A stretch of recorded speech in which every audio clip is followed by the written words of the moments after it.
This video is about how your notebook should look at this point.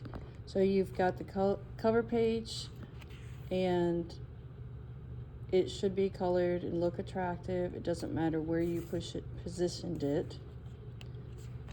Then when you open it, you're going to have the calendar on the inside cover.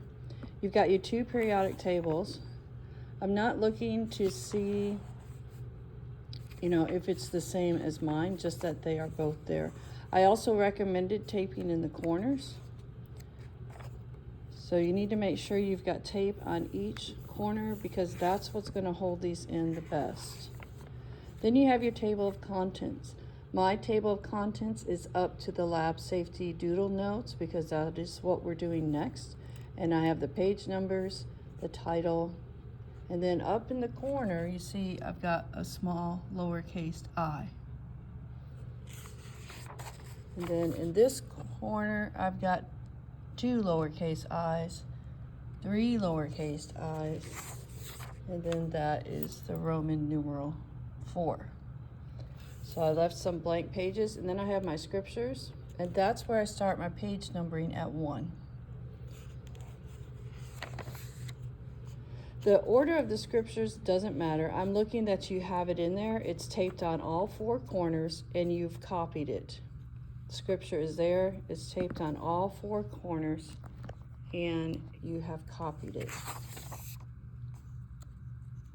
And then after this page, there should be a blank page, and we'll add another one later. Then page 7 is live the core. So you're wanting to make 4 boxes with rulers. Now I did make this with ruler, and then when I went over it with a marker, you see how it is not straight. So I should have used a ruler again when I went over with the marker, and that would be the best job. And that's why I always refer to what could I have done to make this look better. Well, obviously I should have used a ruler both times, not just with my pencil. So you want to make sure you've written this information in there. And this information, I will put a page on your table, so each table will have this information. Then you should have your signed acknowledgement that you read the classroom procedures.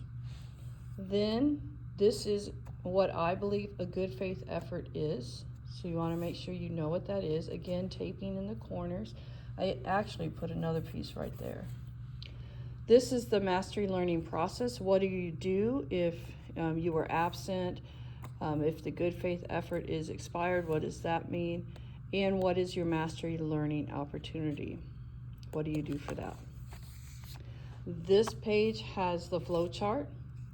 Again, the tape is in the corner. This is the accountability form that I will be putting in your notebook, usually in the back, so it doesn't mess up the page numbers. I have both positive and negative feedback. Like the cell phone, I got to do a couple of those already because people are not putting it in the pocket. Then the next is the lab safety. Same contract that you signed. And then this is going to be the lab safety rules. I didn't want to put this in here until I filled it out, and that is going to go there. And then we'll probably take some notes on lab safety when I go over it. So that is where your notebook should be, hopefully by the end of class today.